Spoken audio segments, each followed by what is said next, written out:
So how do you make your first $10,000? Most people initially going after 10,000 seems like a very daunting task. But I'm here to tell you it's not as difficult as you think. You see, making your first $10,000 simply means you need a strategic plan. So let's get into it, okay? So number one is you actually have to put a plan together, because to make $10,000 means you need to put away $833, a month. But let's break it down though. You could break it down even to weekly at $204 a week, or you could make it per day.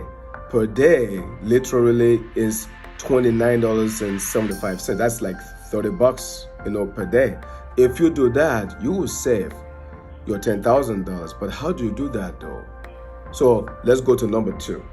You need to start now, because you need to put something in place. Most people have things to do, so they never really get to start. They delay. This bill is coming, that is coming, this is coming.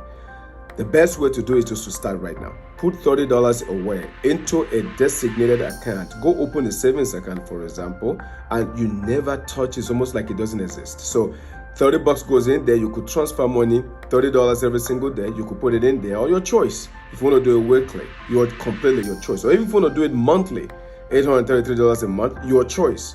But start right now. You need a budget. You could go into some kind of an app, like a Rocket app, for example, so that you can see all your miscellaneous expenses that you really don't need, that you can cut that on, reroute the money towards that. The third is you got to pay yourself first. Let me explain what I mean by that, okay? You see, for most people, payday means bill day.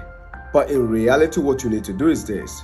You need to set aside automatically a designated amount that you pay yourself regardless what.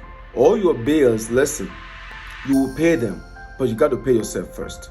In this case, if let's say you get paid every 2 weeks, semi-monthly, bi-weekly, whatever the case might be, you already have a set amount designated specifically to go into this savings account.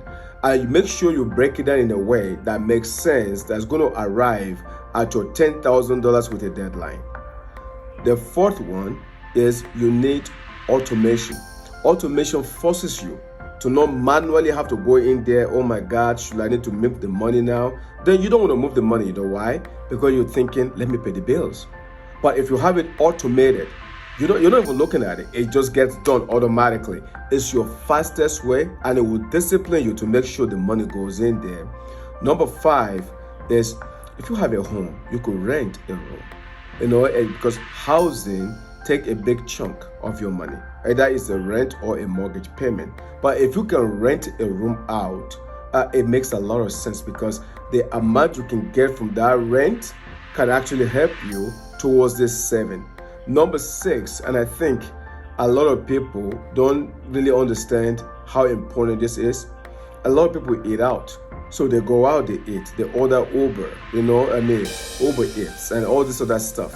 Think about it for a second. The average person spends about $500 for real, in eating out, and that's like $500 a month.